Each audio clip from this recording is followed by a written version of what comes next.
औज़ुबिल्लाहिमिनश्शैतानिर्रजीम बिस्मिल्लाहिर्रहमानिर्रहीम। आज हम डिस्कस करेंगे first year chemistry chapter number 5 reasons को डिस्कस करते हैं हम इसके आज। ये मैंने इसको हाईलाइट किया हुआ है जो रीजंस है। फर्स्ट क्वेश्चन है why is it necessary to decrease the pressure in the discharge tube to get the cathode ray. इसका आंसर है the pressure in discharge tube is decrease होता है to allow the cathode rays and anode rays to move freely from one anode to another. In this way, इसी तरह से the possibility of collision between the rays and gas molecule are minimise. ये है इसका answer. Most important question है। Reason बार बार आते हैं तो इसको पक्का याद करें। यहाँ से ये आई थिंक क्वेश्चन नंबर 2 है which ever gas is used in the discharge tube the nature of cathode raise remain the same why. ये हम पहले भी डिस्कस कर चुके हैं। जो कैथोड रेज में होती है ना, नेचर सेम होती है रेज की। All the gases are consist of atom of molecules, they have electron in the outermost shells.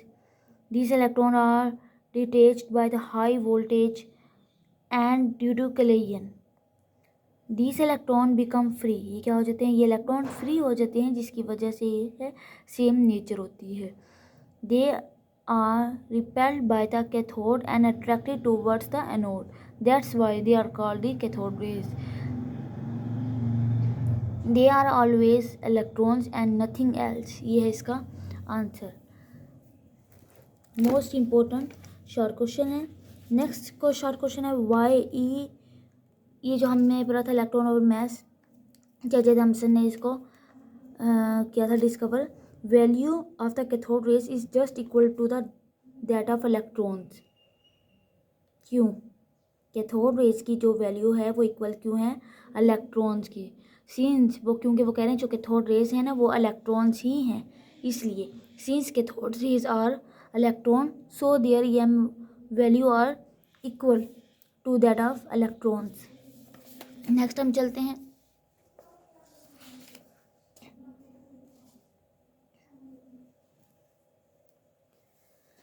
How the bending of cathode rays in the electric and magnetic field show that they are negatively charge. Cathode rays are deflected towards the positive plate. जाहिर है वो negative है, उसने positive की तरफ ही जाना है। When electric field is applied it shows, ये शो करेगा cathode rays are negatively charge. When cathode rays are pass through the magnetic field they bend perpendicular to the joining line of two poles. This is due to the negatively charged. Anyhow, positively charged particle will bend in opposite direction to that of electrons। ये है इसका answer. Next है question number 8, most important है। Why the positive rays are also called canal rays? Give its reason। Most important short question. They are detected by allowing them to pass through the canals of cathode. These canals are the hole in the canal. These canals are the holes in the cathode material। सही तरीके से दिखाई नहीं दे रहा, light का भी problem है। मैं इसको जूम कर लेती हूँ जी। नेक्स्ट है क्वेश्चन नंबर 9। आप साथ साथ इसको राइट करते जाएं।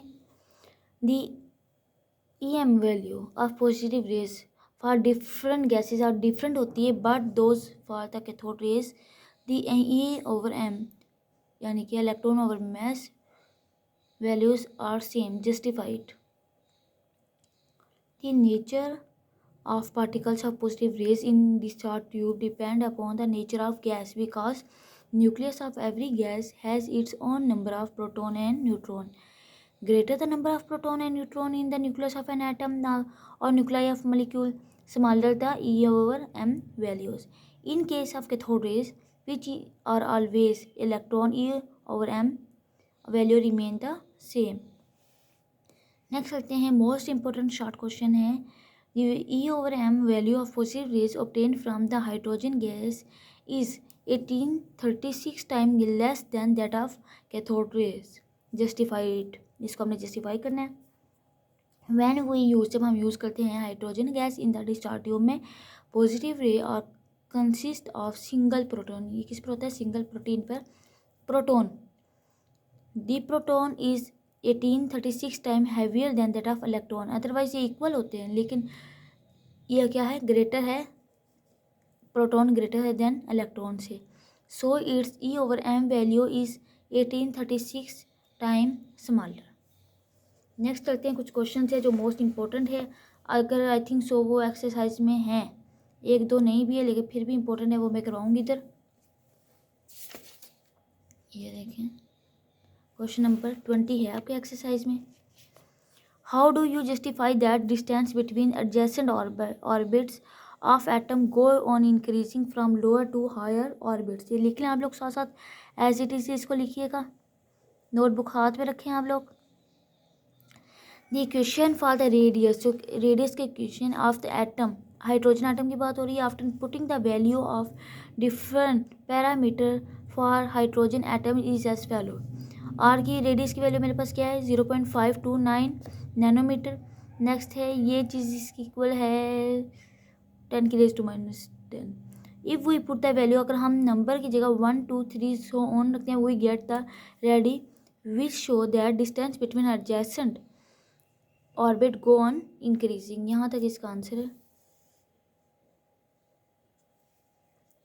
नेक्स्ट चलते हैं क्वेश्चन नंबर 24 पर, यह भी आपके कोई एक्सरसाइज में क्वेश्चन है।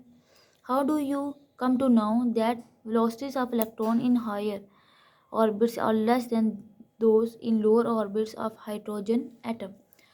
According to Bohr model, centrifugal force of the electron equal to that of force of attraction between the nucleus and electron.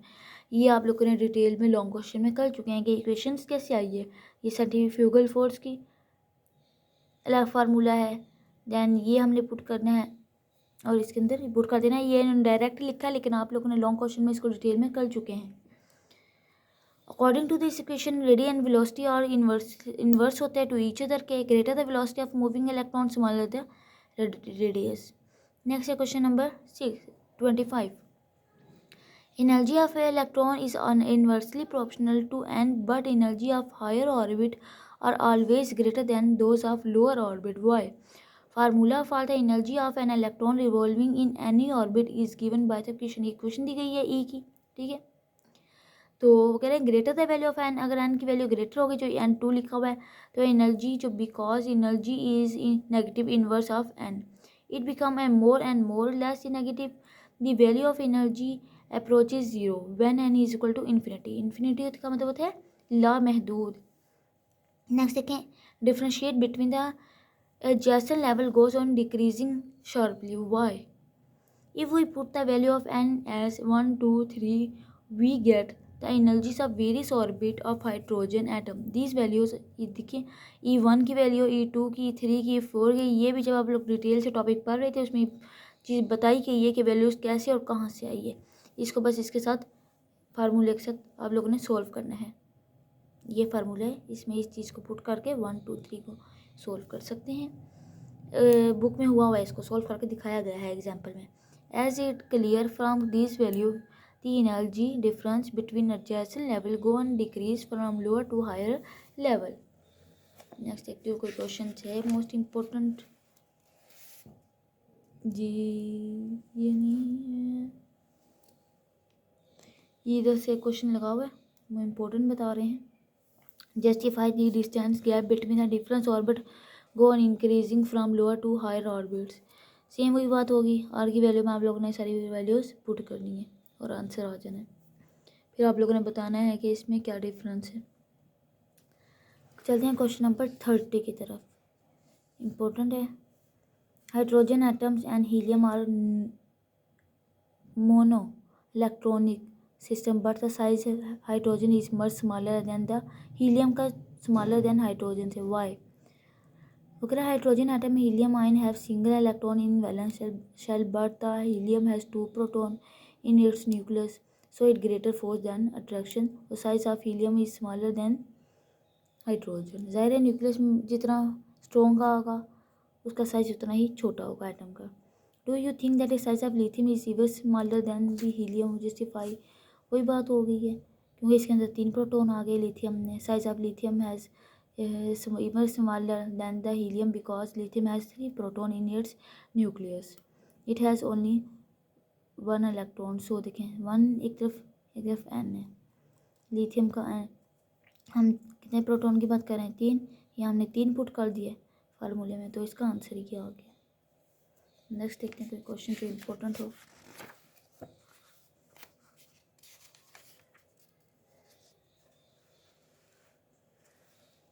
कोई भी नहीं, यहीं तक था ये लेक्चर।